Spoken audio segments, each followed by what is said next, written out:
ഇതിൽ 23,277 എണ്ണം രോഗബാധയില്ല എന്ന് ഉറപ്പാക്കിയിട്ടുണ്ട്. ആരോഗ്യ പ്രവർത്തകർ, അതിഥി തൊഴിലാളികൾ, സാമൂഹ്യ സമ്പർക്കം കൂടുതലുള്ള വ്യക്തികൾ, ഇത്തരത്തിലുള്ള മുൻഗണനാ ഗ്രൂപ്പുകളിൽ നിന്ന് 875 സാമ്പിളുകൾ ശേഖരിച്ചു. അതിൽ 801 റിസൾട്ട് നെഗറ്റീവായി വന്നിട്ടുണ്ട്. ഇന്നലെ 3101 സാമ്പിളുകൾ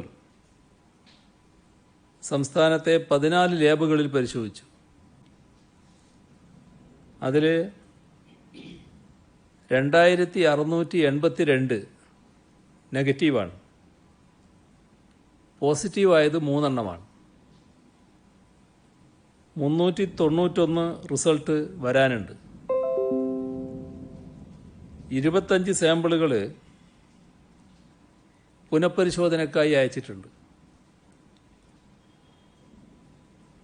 ആരുടെയൊക്കെയാണോ റിസൾട്ട് പോസിറ്റീവായത് അവരെ കണ്ടെത്തി ആശുപത്രിയിലാക്കിയിട്ടുണ്ട്.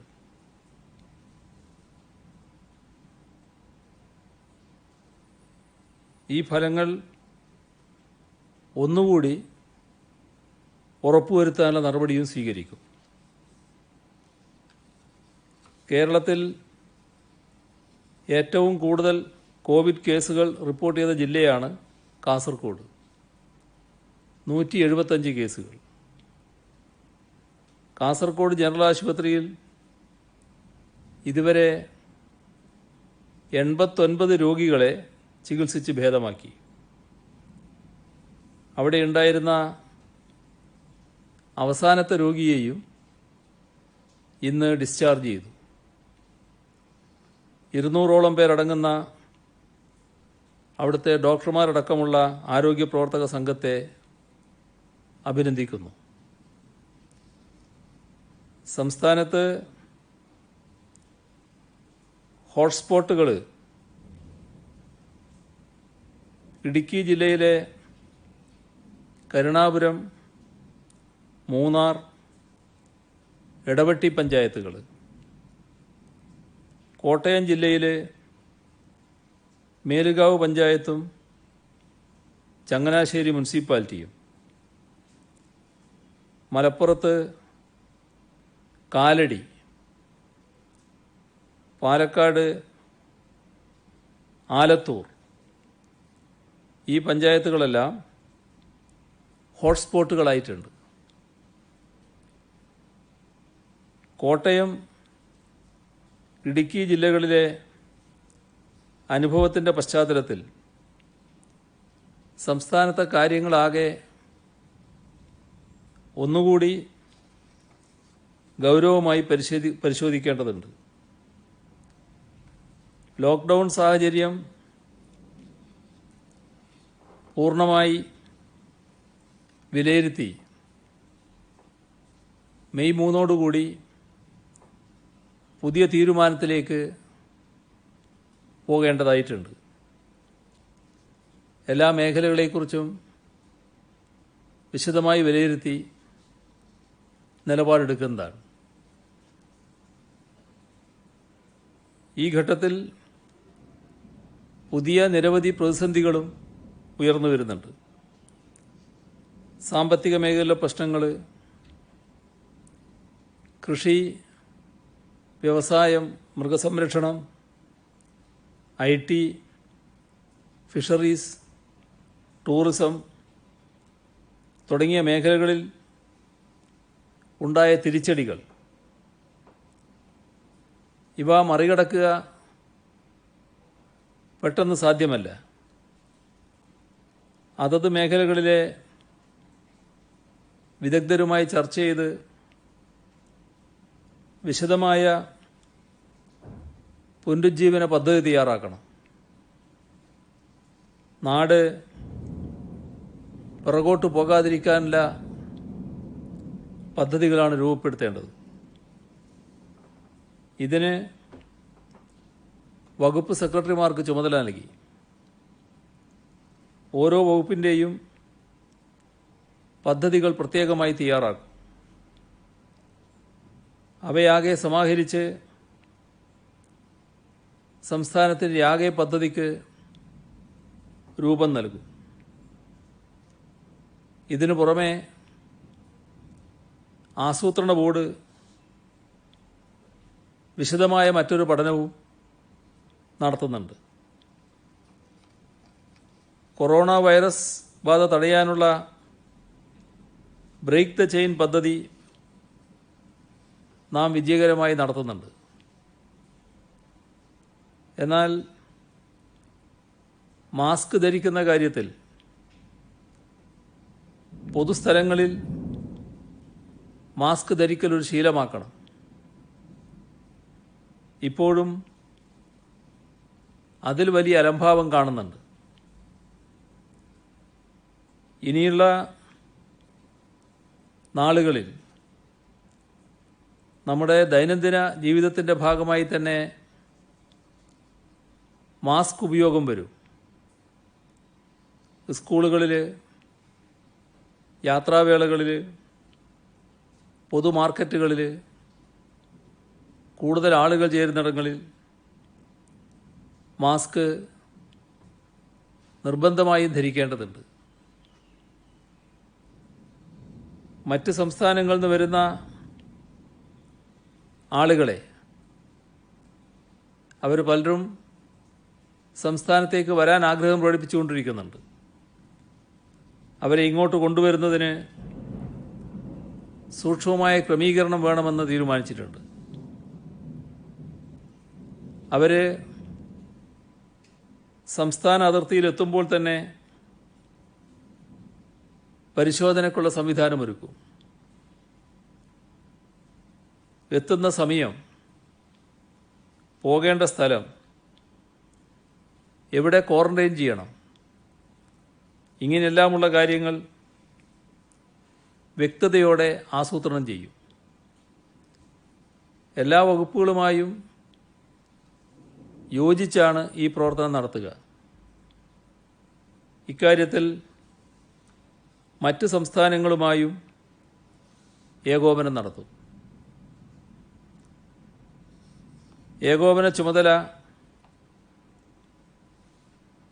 Principal secretary Vishwanath സിൻഹയ്ക്കായിരിക്കും.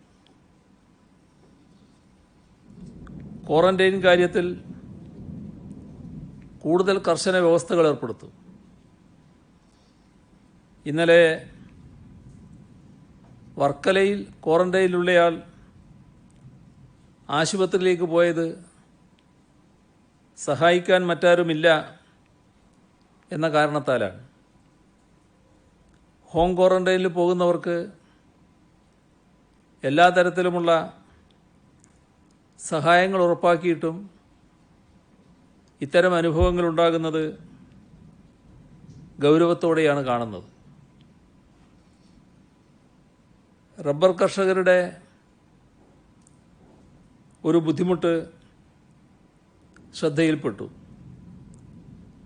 Rain guarding സാമഗ്രികൾ കിട്ടാത്തതുമായി ബന്ധപ്പെട്ട് പരാതികളുണ്ടായിരുന്നു. റെയിൻ ഗാർഡിങ്ങിനാവശ്യമായ എല്ലാ സാമഗ്രികളും ലഭ്യമാക്കാൻ നിർദ്ദേശം നൽകിയിട്ടുണ്ട്. മഴ ആരംഭിച്ചതോടെ പനിയും മറ്റും വരുന്നുണ്ട്. ആശുപത്രികൾ രോഗികളുടെ വരവ് കൂടിയിട്ടുണ്ട്. മെഡിക്കൽ കോളേജുകളിലൊക്കെ OPകളിൽ തിരക്കേറിയിട്ടുണ്ട്. നാം കാണേണ്ടത് ആശുപത്രികളാണ് രോഗവ്യാപനത്തിന് ഏറ്റവും സാധ്യതയുള്ള സ്ഥലങ്ങളെന്നാണ്. അത് ഉൾക്കൊണ്ടുകൊണ്ട് ശാരീരിക അകലവും മറ്റ് സുരക്ഷാ ക്രമീകരണങ്ങളും പാലിക്കാൻ പ്രത്യേകം ഇടപെടേണ്ടതായിട്ടുണ്ട്. ഇത് ആരോഗ്യവകുപ്പ് പ്രത്യേകമായി തന്നെ ശ്രദ്ധിക്കും. സ്വകാര്യ ആശുപത്രികളിലും ഇതിൽ അശ്രദ്ധയുണ്ടാകാൻ പാടില്ല. 2 ദിവസമായി കാണാൻ കഴിയുന്ന ഒരു പ്രധാന പ്രശ്നം റോഡിലും കമ്പോളങ്ങളിലുമെല്ലാം വലിയ തിരക്ക് അനുഭവപ്പെടുന്നു എന്നുള്ളതാണ്. തിരുവനന്തപുരത്ത് തന്നെ നല്ല തിരക്ക്, വാഹനത്തിരക്ക് അനുഭവപ്പെടുന്നുണ്ട്. പല മാർക്കറ്റുകളിലും ശാരീരിക അകലം പാലിക്കാത്ത നിലയിൽ ആൾക്കൂട്ടമുണ്ടാകുന്നുണ്ട്. ഇക്കാര്യത്തിൽ പോലീസും ജില്ലാ ഭരണ സംവിധാനങ്ങളും ശക്തമായി തന്നെ ഇടപെടേണ്ടതാണ്. കൃത്യമായി സുരക്ഷാ ക്രമീകരണങ്ങൾ പാലിച്ചില്ലെങ്കിൽ അപകടങ്ങൾ ഉണ്ടാകുമെന്ന് തിരിച്ചറിഞ്ഞുകൊണ്ട് ശരിയായ നിലപാട് സ്വീകരിക്കാൻ നിർബന്ധിക്കുന്ന നില തന്നെ ഉണ്ടാവണം. ഇതോടൊപ്പം തദ്ദേശഭരണ സ്ഥാപനങ്ങളുടെ നേതൃത്വത്തിൽ മാലിന്യ സംസ്കരണം നടക്കുന്നത്, ഇതിൽ കൂടുതൽ ഇടപെടൽ വേണ്ടതായിട്ടുണ്ട്. ചിലയിടത്തെങ്കിലും ഈ ദിവസങ്ങളുടെ പ്രത്യേകത കാരണം മാലിന്യങ്ങൾ കുമിഞ്ഞു കിടക്കുന്നുണ്ട്. അത് നിർമ്മാർജ്ജനം ചെയ്യൽ പ്രധാനമാണ്. നേരത്തെ തന്നെ ഇതുമായി ബന്ധപ്പെട്ട നിർദ്ദേശങ്ങൾ നൽകിയിട്ടുണ്ട്. തദ്ദേശഭരണ സ്ഥാപനങ്ങൾ സ്ഥിതിഗതികളുടെ ഗൗരവം ഉൾക്കൊണ്ടുകൊണ്ട് നടപടികൾ സ്വീകരിക്കണം. ശുചീകരണ രംഗത്ത് ഏർപ്പെട്ടിട്ടുള്ള ജീവനക്കാരെ മാത്രം ഉപയോഗിച്ച് ഇത് നിർവഹിക്കാൻ കഴിയില്ലെങ്കിൽ അത്തരം സ്ഥലങ്ങളിൽ അതിഥി തൊഴിലാളികളെ അടക്കം ഉപയോഗിക്കാമെന്ന് നേരത്തെ തന്നെ നിർദ്ദേശിച്ചിട്ടുള്ളതാണ്. പിന്നെ അവർക്കും തൊഴിലില്ലാത്തൊരു ഘട്ടത്തിൽ ഈ രീതിയിൽ തൊഴിൽ ലഭിക്കുന്നത് സഹായകമാവും. ഇടുക്കി ജില്ലാ അതിർത്തിയിലൂടെ വിവിധ സംസ്ഥാനങ്ങളിലെ ലോറികൾ നിർബാധം കടന്നു വരുന്നുവെന്ന ആക്ഷേപം ശ്രദ്ധയിൽപ്പെടുകയുണ്ടായി. ഇത് പരിഹരിക്കുന്നതിന് ശക്തമായ നടപടി സ്വീകരിക്കേണ്ടതുണ്ട്. ആളുകളും പല ഊടുവഴികളിലൂടെ കടന്നു വരുന്ന നിലയുണ്ട്. ഇത് തടയുന്നതിനായി പോലീസ്, വനം, റവന്യൂ വകുപ്പുകൾ യോജിച്ചുകൊണ്ട് ഒരു കർമ്മ പദ്ധതിക്ക് രൂപം നൽകണമെന്ന് തീരുമാനിച്ചിട്ടുണ്ട്. കടകൾ തുറക്കുന്നത് സംബന്ധിച്ച് ചെറിയ ആശയക്കുഴപ്പം ചിലയിടങ്ങളിലുണ്ട്. ഏതൊക്കെ കടകൾ ഏത് സമയത്ത് തുറക്കണം, അത് റെഡ് സോണിൽ എങ്ങനെ വേണം, അല്ലാത്തടത്ത് എങ്ങനെ വേണം, ഇതിനെല്ലാം കൃത്യമായ മാനദണ്ഡമുള്ളതാണ്. അത് പാലിക്കുകയാണ് വേണ്ടത്. അതിന് വിരുദ്ധമായ രീതികൾ ഇല്ല എന്ന് ഉറപ്പുവരുത്തണം. ഏതെങ്കിലും കാര്യത്തിൽ മാനദണ്ഡങ്ങളിൽ അവ്യക്തതയുണ്ടെങ്കിൽ അത് വ്യക്തത വരുത്തുന്നതിന് ആവശ്യമായ നടപടി സ്വീകരിക്കുന്നതുമാണ്. പ്രവാസികൾ വിദേശ രാഷ്ട്രങ്ങളിൽ നിന്ന് നമ്മുടെ നാട്ടിലേക്ക് വരുമ്പോൾ കേന്ദ്ര സർക്കാർ പ്രത്യേക വിമാനം എപ്പോൾ അനുവദിച്ചാലും അവരെ സ്വീകരിക്കാൻ സംസ്ഥാനം സജ്ജമാണ്. പ്രവാസികൾ തിരിച്ചു വരുമ്പോൾ ഏർപ്പെടുത്തേണ്ട സജ്ജീകരണങ്ങളും സൗകര്യങ്ങളും ഉറപ്പാക്കുന്നതിന് സെക്രട്ടറി തല സമിതി രൂപീകരിച്ചിട്ടുണ്ട്. ഈ സമിതിയുടെ യോഗം ഇന്ന് ചേരുകയും വിവിധ വകുപ്പുകൾ സ്വീകരിക്കേണ്ട നടപടികൾ സംബന്ധിച്ച് ചർച്ച നടത്തുകയുമുണ്ടായി. പ്രാഥമിക കണക്കനുസരിച്ച് മലപ്പുറം, കോഴിക്കോട്, കണ്ണൂർ, തൃശ്ശൂർ ജില്ലകളിലേക്കാണ് കൂടുതൽ പേരെത്തുക. ഓരോ വിമാനത്തിലും വരുന്ന യാത്രക്കാരുടെ വിവരം വിമാനം അവിടുന്ന് പുറപ്പെടും മുൻപ് തന്നെ ലഭ്യമാക്കണമെന്ന് സിവിൽ ഏവിയേഷൻ മന്ത്രാലയത്തോടും വിദേശകാര്യ മന്ത്രാലയത്തോടും ആവശ്യപ്പെട്ടിട്ടുണ്ട്. ഓരോ വിമാനത്താവളവും കേന്ദ്രീകരിച്ച് കലക്ടറുടെ നേതൃത്വത്തിൽ പ്രത്യേക കമ്മിറ്റി രൂപീകരിക്കും. എയർപോർട്ട്സ് അതോറിറ്റി ഓഫ് ഇന്ത്യയുടെയും പോലീസിൻ്റെയും ആരോഗ്യവകുപ്പിൻ്റെയും മറ്റ് ബന്ധപ്പെട്ട വകുപ്പുകളുടെയും പ്രതിനിധികൾ ഈ കമ്മിറ്റിയിലുണ്ടാകും. വിമാനത്താവളത്തിൽ വിപുലമായ പരിശോധനയ്ക്ക് സൗകര്യമുണ്ടാകും.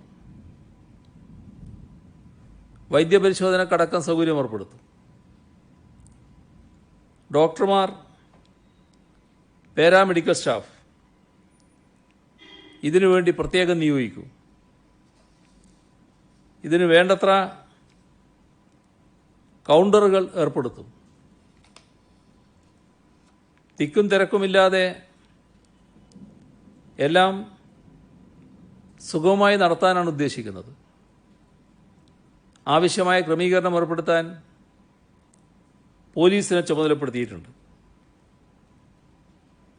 ഇതിനു പുറമെ ഓരോ വിമാനത്താവളത്തിൻ്റെ പരിധിയിൽ വരുന്ന ജില്ലകൾ, അവിടെ ക്വാറന്റൈൻ ചെയ്യപ്പെടുന്നവർ, ഇവരെയെല്ലാം കൃത്യമായി നിരീക്ഷിക്കേണ്ടതുണ്ട്. അതിൻ്റെ ഭാഗമായി മേൽനോട്ടത്തിന് DIGമാരെ ഈ ഓരോ വിമാനത്താവളവുമായി ബന്ധപ്പെട്ട് നിയോഗിക്കുന്നുണ്ട്. രോഗലക്ഷണമില്ലാത്തവരെ വീടുകളിലാണ് ക്വാറന്റൈൻ ചെയ്യാൻ ഉദ്ദേശിക്കുന്നത്. അവരെ വിമാനത്താവളത്തിൽ നിന്ന് പുറപ്പെട്ട് വീടുകളിൽ എത്തിക്കുന്നത് പോലീസിൻ്റെ നിരീക്ഷണത്തിലായിരിക്കും. നേരെ വീട്ടിലെത്തി എന്നുറപ്പാക്കാനാണിത്. വീടുകളിൽ നിരീക്ഷണത്തിലുള്ളവർക്ക് കൃത്യമായ വൈദ്യപരിശോധന ഉറപ്പാക്കും. ഇക്കാര്യത്തിൽ സ്വകാര്യ മേഖലയിലെ ഡോക്ടർമാരുടെ സേവനവും ഉപയോഗപ്പെടുത്തും. ഓരോ പഞ്ചായത്തിലും ഇതിനാവശ്യമായ സൗകര്യവും ക്രമീകരണവും ഉണ്ടാകും. ടെലിമെഡിസിൻ സൗകര്യമുണ്ടാകും. അതോടൊപ്പം തന്നെ മൊബൈൽ മെഡിക്കൽ യൂണിറ്റും ഏർപ്പെടുത്തും. ആരോഗ്യ പ്രവർത്തകർ കൃത്യമായ ഇടവേളകളിൽ ക്വാറന്റൈനിൽ കഴിയുന്നവരെ വീടുകളിൽ സന്ദർശിക്കുകയും ചെയ്യും. വീടുകളിൽ നിരീക്ഷണത്തിലുള്ളവർ ചെയ്യേണ്ട ഒരു കാര്യമുണ്ട്. സ്വന്തം ആരോഗ്യനിലയെക്കുറിച്ച് അന്നന്ന് മൊബൈൽ ഫോണിലൂടെയോ സമൂഹ മാധ്യമം വഴിയോ ആരോഗ്യ വിഭാഗത്തിന് വിവരം നൽകണം. എന്തെങ്കിലും കാരണവശാൽ അത് ലഭിക്കുന്നില്ലെങ്കിൽ ആരോഗ്യ പ്രവർത്തകർ വീട്ടിൽ പോയി വിവരം ശേഖരിക്കും. വീടുകളിൽ ക്വാറന്റൈനിലുള്ളവരെ നിരീക്ഷിക്കുന്നതിനും ആവശ്യമായ സഹായം നൽകുന്നതിനും വാർഡ് തല സമിതികൾക്ക് ചുമതല നൽകും. തദ്ദേശ സ്വയംഭരണ വകുപ്പും ആരോഗ്യവകുപ്പും പോലീസും ഇതിൽ പങ്കാളികളാകണം. വീടുകളിൽ ക്വാറന്റൈനിൽ കഴിയാൻ പറ്റാത്തവരുണ്ടാകാം. അത്തരം ആളുകൾക്ക് സർക്കാർ ഒരുക്കുന്ന ക്വാറന്റൈനിൽ കഴിയാം. രോഗലക്ഷണങ്ങൾ സംശയിക്കുന്നവരെ പ്രത്യേക വാഹനത്തിൽ സർക്കാർ തന്നെ ക്വാറന്റൈൻ കേന്ദ്രത്തിലേക്ക് കൊണ്ടുപോകും. അവരുടെ ലഗേജ് വിമാനത്താവളത്തിൽ നിന്ന് എടുത്ത് വീടുകളിൽ എത്തിക്കേണ്ട ചുമതല സർക്കാർ ഏറ്റെടുക്കും. ഓരോ വിമാനത്താവളത്തിലും വിവിധ വകുപ്പുകളുടെയും എയർപോർട്ട്സ് അതോറിറ്റിയുടെയും പ്രതിനിധികളുള്ള കൺട്രോൾ റൂം ഉണ്ടാകും. വാഹനങ്ങളുടെ ക്രമീകരണത്തിന് ചുമതല ജില്ലാ കളക്ടർമാർക്കും ജില്ലാ പോലീസ് മേധാവിക്കും മോട്ടോർ വാഹന വകുപ്പിലെ പ്രധാന ഉദ്യോഗസ്ഥനും ആയിരിക്കും. പ്രവാസികളെ താമസിപ്പിക്കുന്നതിന് എയർപോർട്ടുകൾക്ക് സമീപം ആവശ്യമായ സൗകര്യം സർക്കാർ ഒരുക്കുന്നുണ്ട്. അതുപോലെ ആശുപത്രികളും ഇപ്പോൾ തന്നെ സജ്ജമാണ്. സമുദ്രമാർഗം പ്രവാസികളെ നാട്ടിലെത്തിക്കാൻ കഴിയുമെന്ന അഭിപ്രായം ഉയർന്നിട്ടുണ്ട്. അത് കേന്ദ്ര ഗവൺമെൻറ്റാണ് തീരുമാനിക്കേണ്ടത്. കപ്പൽ വഴി പ്രവാസികളെ കൊണ്ടുവരാൻ കേന്ദ്രം തീരുമാനിക്കുകയാണെങ്കിൽ തുറമുഖങ്ങൾ കേന്ദ്രീകരിച്ചും ആവശ്യമായ സജ്ജീകരണം സംസ്ഥാനം നടത്തും. തിരിച്ചു വരാൻ ആഗ്രഹിക്കുന്ന 2,76,000-ലധികം പേർ നോർക്ക റൂട്ട്സിൻ്റെ വെബ്സൈറ്റിൽ രജിസ്റ്റർ ചെയ്തിട്ടുണ്ട്. 150-ൽ പരം രാജ്യങ്ങളിൽ നിന്നുള്ളവരാണ് രജിസ്റ്റർ ചെയ്തത്. ഇത് സംബന്ധിച്ച് വിവരശേഖരണം അതിൻ്റെ ചുമതല നോർക്കക്കാണ്. സാമ്പിളുകൾ ശേഖരിക്കാൻ ഉപയോഗിക്കുന്ന വൈറൽ ട്രാൻസ്പോർട്ട് മീഡിയത്തിന് VTM രാജ്യത്താകെ ക്ഷാമമുണ്ട്. കേരളത്തിൽ പബ്ലിക് ലബോറട്ടറി VTM സ്വന്തമായി നിർമ്മിക്കുന്നുണ്ട്. അതുകൊണ്ട് ഇവിടെ ക്ഷാമമില്ല.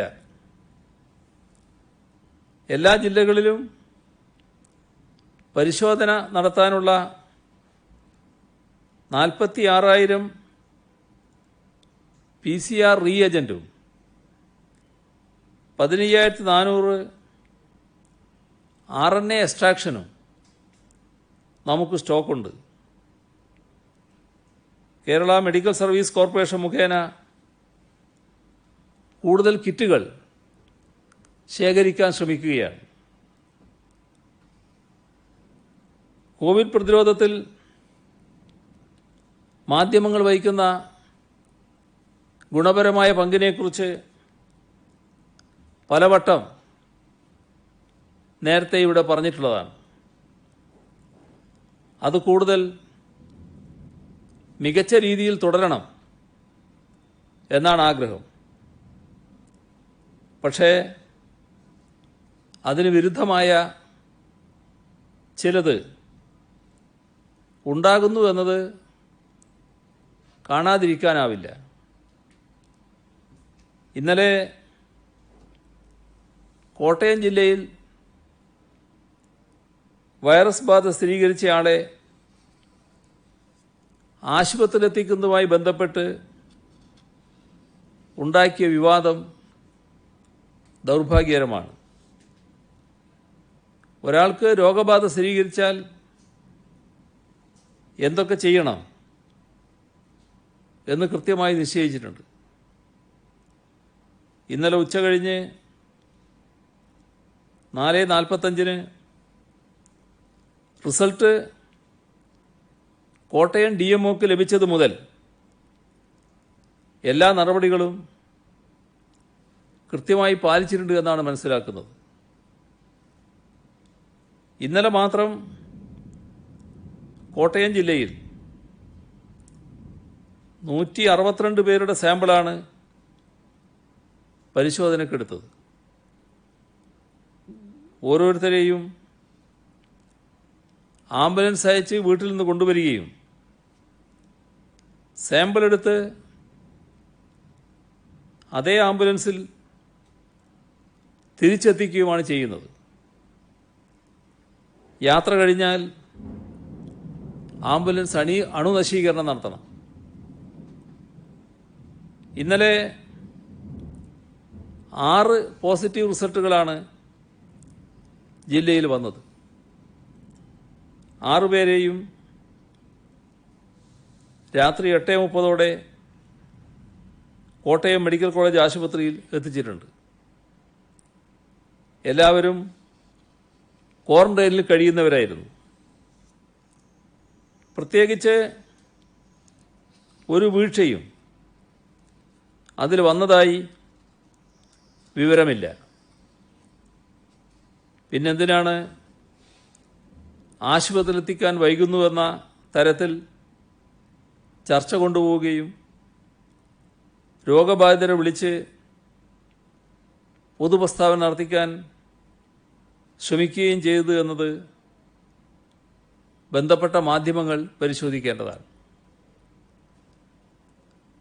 രോഗബാധിതരുടെ വിവരങ്ങൾ ചോർന്നു പോകുന്നുവെന്ന് ചർച്ച നടത്തുന്ന അതേ സമയത്ത് തന്നെ സ്വന്തമായി വൈറസ് ബാധിതരെ കണ്ടെത്തി ജനങ്ങൾക്ക് മുന്നിൽ അവതരിപ്പിക്കുന്നത് നല്ല രീതിയാണോ? സർക്കാർ ഇടപെടൽ ചിലപ്പോൾ ചില വിമർശനങ്ങളുണ്ടാകാം. എല്ലാ കാര്യങ്ങളും പൂർണ്ണതയിൽ തന്നെ നടന്നുകൊള്ളണമെന്നില്ല. എന്തെങ്കിലും വീഴ്ചകളുണ്ടെങ്കിൽ അത് ചൂണ്ടിക്കാണിക്കുന്നതിലോ വിമർശിക്കുന്നതിലോ ഒരു കുഴപ്പവുമില്ല. പക്ഷേ ഒരു സംവിധാനത്തെ ആകെ സംശയത്തിൻ്റെ പുകപടലത്തിലാക്കുന്ന തെറ്റായ ഇടപെടൽ ഒഴിവാക്കേണ്ടത് തന്നെയാണ്. ഇക്കാര്യത്തിൽ മാധ്യമപ്രവർത്തകരും ജാഗ്രത കാണിക്കണമെന്നാണ് അഭ്യർത്ഥിക്കാനുള്ളത്. കോട്ടയം ജില്ലയിൽ 18 പേർ ചികിത്സയിലുണ്ട്. അതിലൊരാൾ ഇടുക്കി ജില്ലക്കാരനാണ്. 1040 പേരാണ് ജില്ലയിൽ നിരീക്ഷണത്തിലുള്ളത്. ജില്ലാ അതിർത്തി അടച്ചിട്ടുണ്ട്. ലോക്ക്ഡൗൺ ശക്തമായി നടപ്പാക്കാൻ പോലീസിന് നിർദ്ദേശം നൽകിയിട്ടുണ്ട്. കോട്ടയം, ഇടുക്കി ജില്ലകളിൽ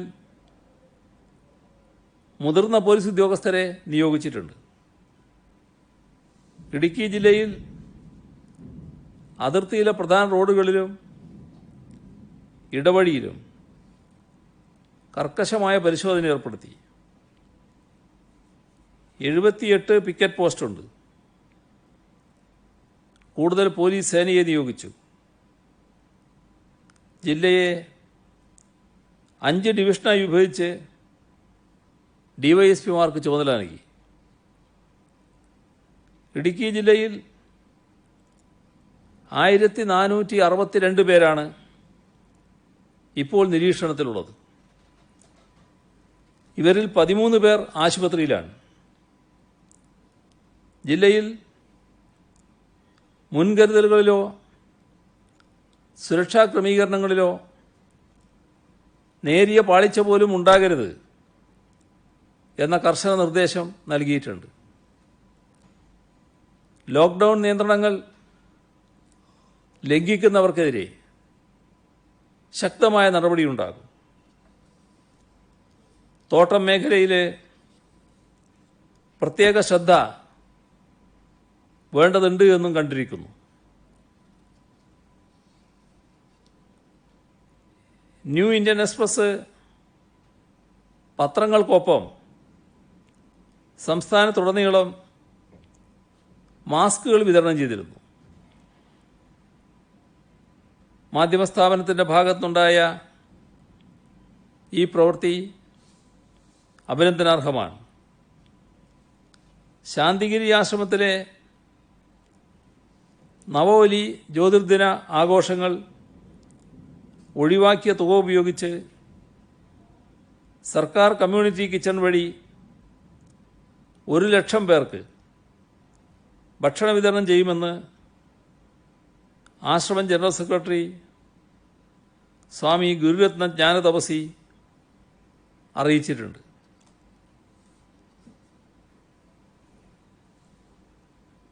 ബഹുമാനപ്പെട്ട ഗവർണർ ശ്രീ ആരിഫ് മുഹമ്മദ് ഖാൻ നേരത്തെ 2 ലക്ഷം രൂപ സംഭാവന നൽകിയിരുന്നു. അദ്ദേഹം 1 ലക്ഷം രൂപ കൂടി സംഭാവന നൽകിയിരിക്കുകയാണ്.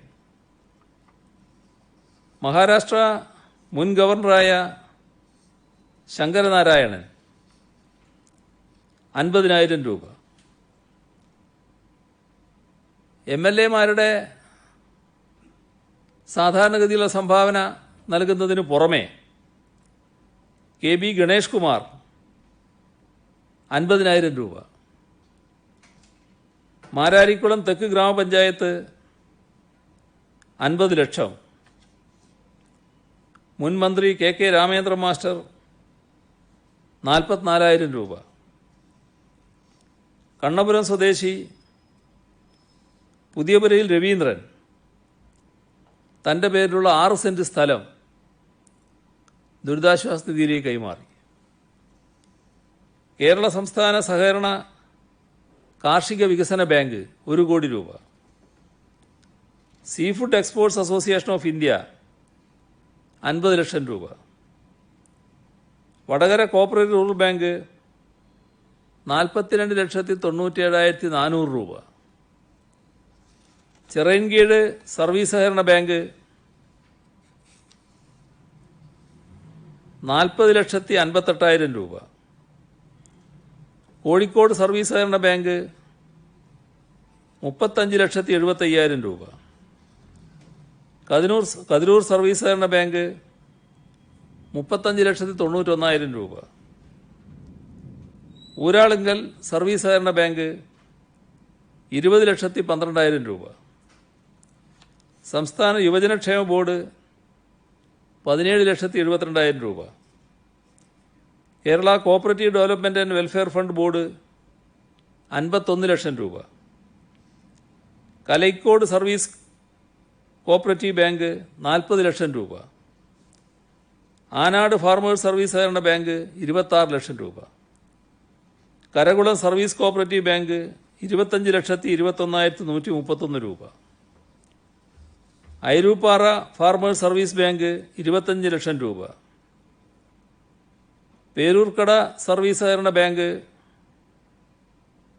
25 ലക്ഷം രൂപ.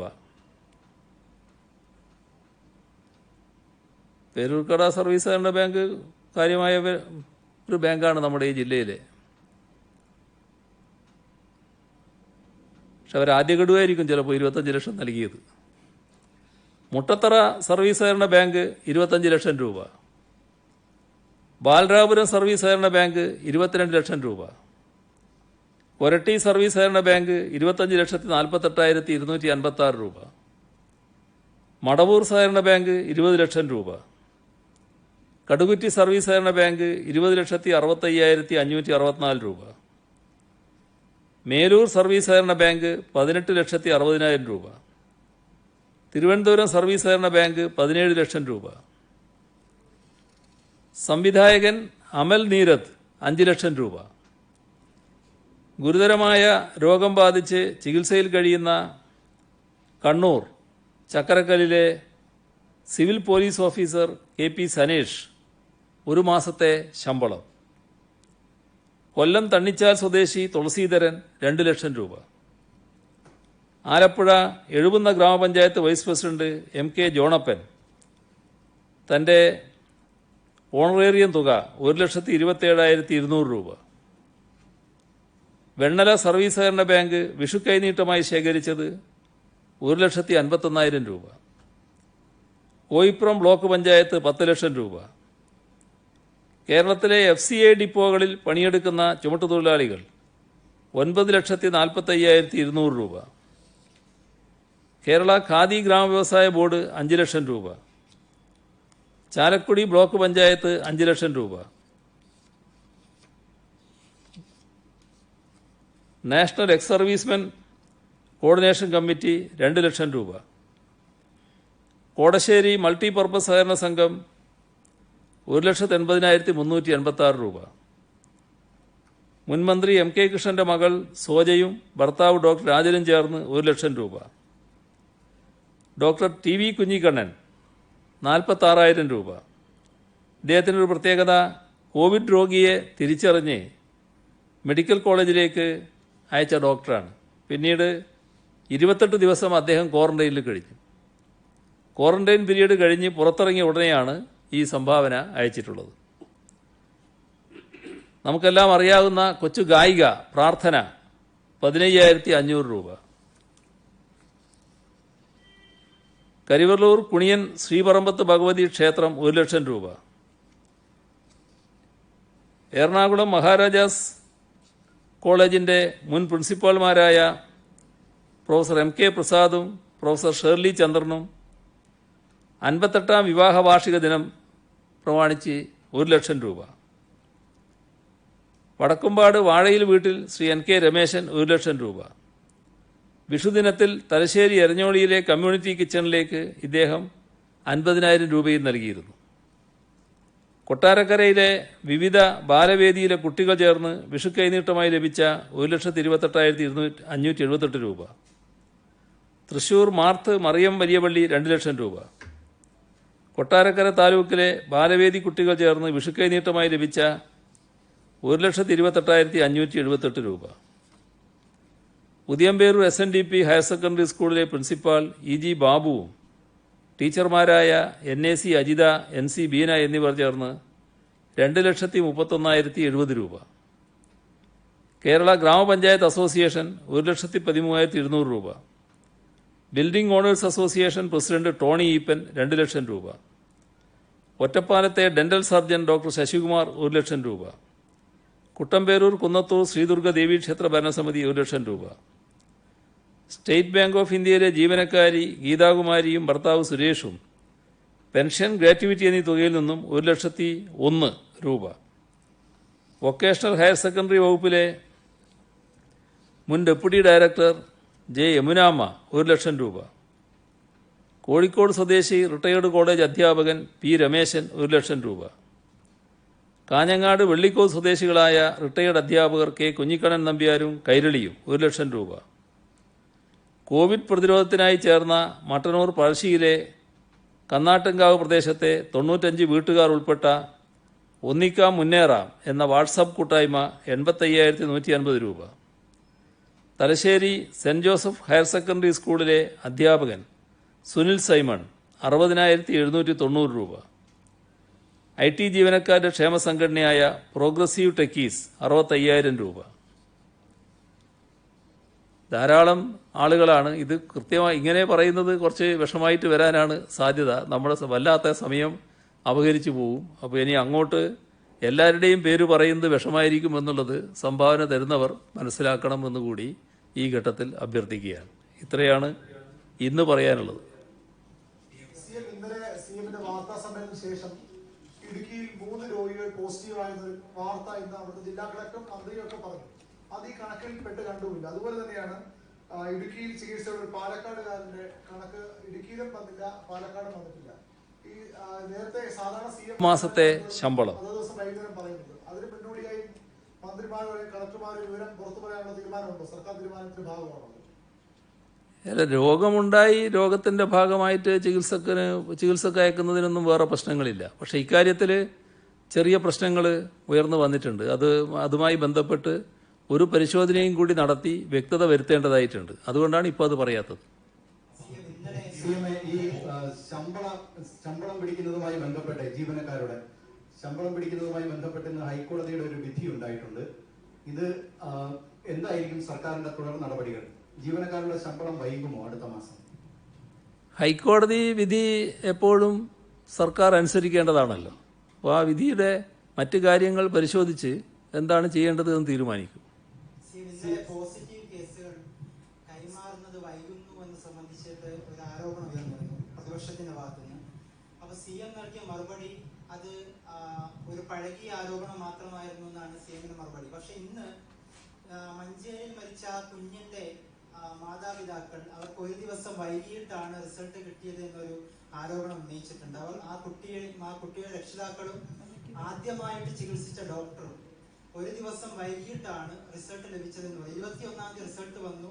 22-ാം തീയതി അവരറിഞ്ഞു. 22-ാം തീയതി വൈകുന്നേരം CMന്റെ പ്രസ് മീറ്റിലൂടെയാണ് അറിഞ്ഞതെന്നാണ് കുട്ടിയുടെ രക്ഷിതാക്കൾ പറഞ്ഞിട്ടുള്ളത്. എന്താണ് അത് സംബന്ധിച്ച് അങ്ങനെ ഡിലേ ഉണ്ടാവാനുള്ള കാരണം എന്താണ്? അതൊക്കെ പ്രത്യേകമായിട്ട് കാര്യങ്ങൾ പരിശോധിച്ച് പറയേണ്ടതാണല്ലോ. അങ്ങനെ ഒരു കേസ് ചോദിച്ചാൽ ഇപ്പം എനിക്ക് പറയാൻ പറ്റുമോ എന്താണെന്നുള്ളത്? റിസൾട്ട് വൈകുന്നൊരു പ്രശ്നവും വരുന്നില്ല. റിസൾട്ടിൻ്റെ കാര്യങ്ങൾ വന്നാൽ ആ റിസൾട്ടുമായി ബന്ധപ്പെട്ട കാര്യങ്ങൾ ബന്ധപ്പെട്ടവരെ അപ്പം തന്നെ അറിയിച്ച് അതിനാവശ്യമായ നടപടികൾ സ്വീകരിച്ചു പോകുന്നുണ്ട്.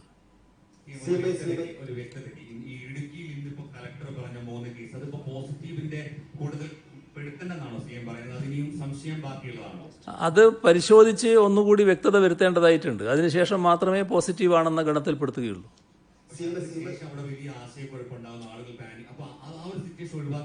ഇതിൽ യാതൊരു ആശയക്കുഴപ്പത്തിന്റെയും പ്രശ്നമില്ല. ഒരാൾക്ക് രോഗമുണ്ടോ എന്നൊരു സംശയം തോന്നിയാൽ ആശുപത്രിയിൽ പ്രവേശിപ്പിക്കുക എന്നുള്ളത് വളരെ പ്രധാനപ്പെട്ടതാണ്. അത് നടന്നിട്ടുണ്ട്. എന്നാൽ അദ്ദേഹത്തിന് ഏത് ഗണത്തിൽ പെടണം എന്നത് സംബന്ധിച്ച് ഒന്നുകൂടി വ്യക്തത വരുത്തേണ്ടതായിട്ടുണ്ട്. ആ വ്യക്തത ഉണ്ടാക്കും. പോസിറ്റീവ് കേസുകളാണ് CM പറഞ്ഞത്. അതിനുശേഷം 3101 സാമ്പിൾ എടുത്തായി പറഞ്ഞു. അതിന്റെ കൂടുതൽ 3 പോസിറ്റീവ് കേസ് ഉള്ളതായി പറഞ്ഞു. അങ്ങനെയാണെങ്കിൽ 4-7 പോസിറ്റീവ് കേസുകൾ അങ്ങനെയല്ല, 3-1 വരിക. 3-1. ഈ 3100-ൽ 3 എണ്ണം ഉണ്ട്. പിന്നെ നേരത്തെ പരിശോധിക്കുന്നതിന്റെ ഭാഗമായി പരിശോധന നടത്തിയതിൽ 1 ഉണ്ട്. അങ്ങനെയാണ് 4. സാലറി മാറ്റിവെക്കുന്ന കാര്യത്തിൽ ഇന്ന് കോടതി പറഞ്ഞൊരു കാര്യം, നമ്മുടെ ഉത്തരവ് സാങ്കേതികമായി അല്ലെങ്കിൽ ആ ഉത്തരവ് കൂടുതൽ കൃത്യമായി പറഞ്ഞിട്ടില്ല, അല്ലെങ്കിൽ ആ ഉത്തരവിന്റെ അപര്യാപ്തത കൊണ്ടാണ് ഇങ്ങനെ ഒരു നിർദ്ദേശം വന്ന തരത്തിലുള്ള പരാമർശങ്ങളും മറ്റും കോടതിയിൽ നിന്ന് വന്നു. അതാണോ ഇപ്പോൾ നമുക്ക് ഈ പ്രതിസന്ധി കാലത്തും സാലറി 6 ദിവസത്തിൽ പോലും മാറ്റിവെക്കാൻ കഴിയാത്തൊരു വിധിയിലേക്ക് എത്തിച്ചത്?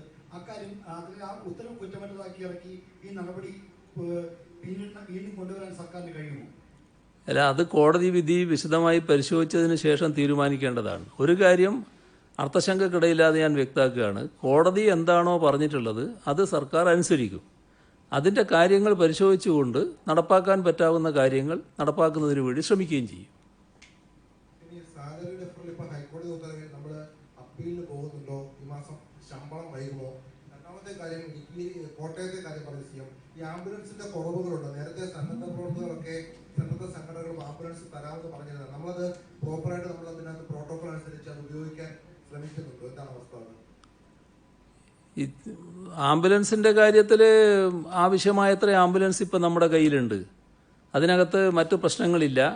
മറ്റു ആൾക്കാർ സന്നദ്ധ സംഘങ്ങൾ ആംബുലൻസ് തരുമ്പോൾ വേണ്ട എന്നൊരു സമീപനം നമ്മൾ സ്വീകരിക്കുകയില്ല.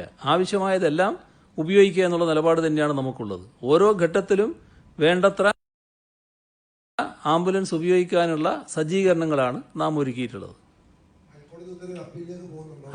അത് പരിശോധിച്ച് തീരുമാനിക്കേണ്ട കാര്യമില്ല. അത് പരിശോധിക്കട്ടെ, ഞാൻ പറഞ്ഞല്ലോ.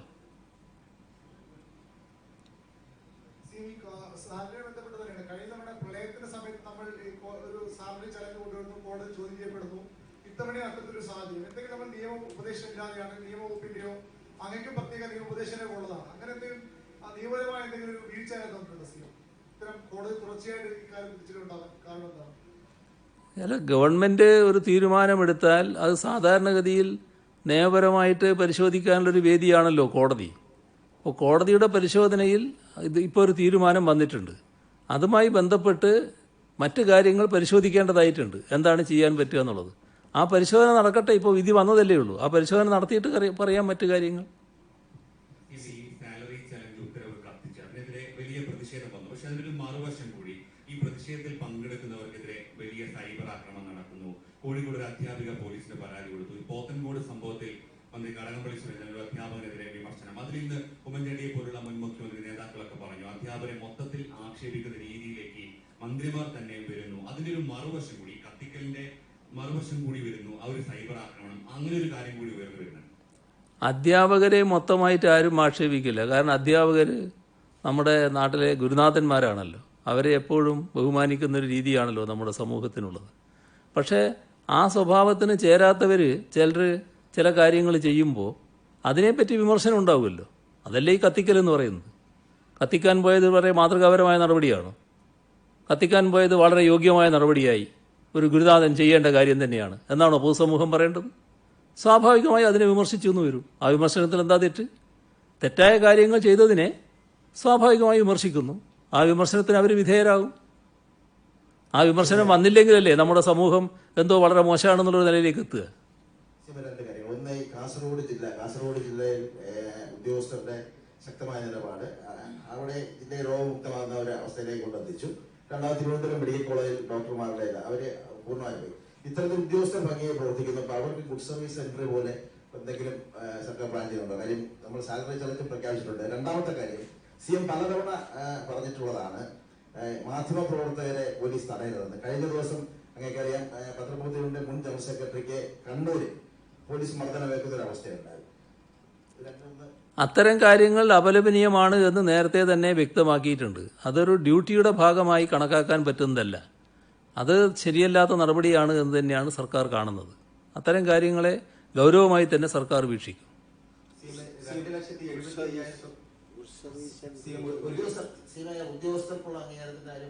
അല്ല, കാര്യമായി പ്രവർത്തിക്കുന്ന ഉദ്യോഗസ്ഥരെ എപ്പോഴും സർക്കാർ അംഗീകരിക്കാറുണ്ടല്ലോ. അതിലെന്താ സംശയം? 2,75,000 എത്തി. നമ്മൾ പ്രതീക്ഷിച്ചതിന്റെ മേളിലേക്ക് അത് പോകാൻ സാധ്യതയുണ്ട്. കാരണം 2 ദിവസം കൊണ്ടാണ് ഇത്രയും പേര് രജിസ്റ്റർ ചെയ്തിരിക്കുന്നത്. അതിന്റെ പ്രതീക്ഷയ്ക്ക് മേളിലേക്ക് പോകാൻ സാധ്യതയുണ്ട്. അതിനാവശ്യമായ സൗകര്യം നമുക്കുണ്ടോ? രണ്ടാമത്, ഈ വയനാട് അടക്കമുള്ള ജില്ലകളിൽ നിന്ന് പുറത്ത് നമ്മുടെ മറ്റ് ജില്ലകളിൽ പോയി പഠിക്കുന്ന വിദ്യാർത്ഥികൾക്ക് അവരെ ഹോസ്റ്റൽ ഇല്ലാതെ പലവരുടെ സുഹൃത്തുക്കളുടെ വീട്ടിലടക്കമാണ് താമസിക്കുന്നത്. പേരൻസ് വലിയ ആശങ്ക പങ്കുവെക്കുന്നുണ്ട്. അന്നേരം അതുമായി ബന്ധപ്പെട്ട എന്തെങ്കിലും ഒരു ക്രമീകരണം അവർക്ക് തിരിച്ചെത്തിക്കാൻ വേണ്ടിയുള്ള ക്രമീകരണം? അത് നിങ്ങൾ ശ്രദ്ധിച്ചില്ല ഞാൻ പറഞ്ഞത്. ഞാൻ രണ്ടും പറഞ്ഞു. ആദ്യം ഈ വിദേശത്തുള്ള പ്രവാസികൾ അവർ എത്ര പേർ വന്നാലും അവരെയെല്ലാം സ്വീകരിക്കാൻ നമ്മൾ സജ്ജമാണ്. ഒരു ആശങ്കയും സംസ്ഥാനത്തിനില്ല. രണ്ടാമത്തത്, നമ്മുടെ രാജ്യത്ത് കഴിയുന്ന നമ്മുടെ നാട്ടുകാർ അവർ ഇവിടുന്ന് പോയി തൽക്കാലം അവിടെ പല ആവശ്യങ്ങൾക്ക് പോയവരുണ്ട്. വിദ്യാർത്ഥികളെ പഠിക്കാൻ പോയവരുണ്ട്, രോഗചികിത്സക്ക് പോയവരുണ്ട്, ബന്ധുക്കളെ കാണാൻ പോയവരുണ്ട്, പിന്നെ ചില ജോലിയുടെ ഭാഗമായി പോയിട്ട് തിരിച്ചു വരേണ്ടവരുണ്ട്. അങ്ങനെയെല്ലാമുള്ള ആളുകൾ തിരിച്ചു വരുന്നതിന് ഇപ്പോൾ തയ്യാറെടുക്കുന്നുണ്ട്. അവരെല്ലാം നമ്മുടെ നോർക്കയുടെ ഈ പറഞ്ഞ വെബ്സൈറ്റിൽ തന്നെ രജിസ്റ്റർ ചെയ്യാൻ ഇപ്പോൾ ഒരു നടപടി സ്വീകരിക്കുന്നുണ്ട്. ഇപ്പോൾ പുറത്തു വരും, അതിൻ്റെ അറിയിപ്പുകൾ വരും. അപ്പോൾ അവർക്ക് പേര് രജിസ്റ്റർ ചെയ്യാം. അങ്ങനെ പേര് രജിസ്റ്റർ ചെയ്യുന്നതോടൊപ്പം അങ്ങനെ വരാൻ ആഗ്രഹിക്കുന്നവർക്കെല്ലാം എപ്പോൾ കേരള അതിർത്തിയിൽ അവർക്ക് എത്താം എന്നത് സംബന്ധിച്ച് കൃത്യമായി വിവരമുണ്ടാകും, സമയമടക്കം. ആ സമയത്തായിരിക്കും അവർ കേരള അതിർത്തിയിലെത്തുന്നത്. ഏത് അതിർത്തിയാണെന്ന് അവർ തമ്മിൽ തീരുമാനിക്കും. ആ അതിർത്തിയിൽ എത്തിക്കഴിഞ്ഞാൽ നേരെ അവിടുന്ന് അവരെ പരിശോധനയ്ക്ക് വിധേയമാക്കും. പരിശോധിച്ചതിന് ശേഷം രോഗമില്ലാത്തവരാണെങ്കിൽ നേരിട്ട് വീട്ടിലേക്ക് ക്വാറന്റൈനിലേക്ക് പോകണം. വീട്ടിലെ ക്വാറന്റൈനാണ്. നേരിട്ട് വീട്ടിലേക്ക് എത്തിക്കുന്നത് എവിടെയാണ് എന്നുള്ളത് ആ സ്ഥലത്ത് വിവരമുണ്ടാകും. ആ വീട്ടിലെത്തിയെന്ന് ഉറപ്പുവരുത്തും. അതിനെല്ലാമുള്ള ക്രമീകരണങ്ങൾ ഉറപ്പുവരുത്തിയിട്ടുണ്ട്. ഒരു ആശങ്കയും ആ കാര്യത്തിൽ ഉണ്ടാകേണ്ടതായിട്ടില്ല. രോഗമുണ്ടെങ്കിൽ സർക്കാർ ഏർപ്പെടുന്ന ക്വാറന്റൈനിൽ കഴിയേണ്ടതായിട്ട് വരും.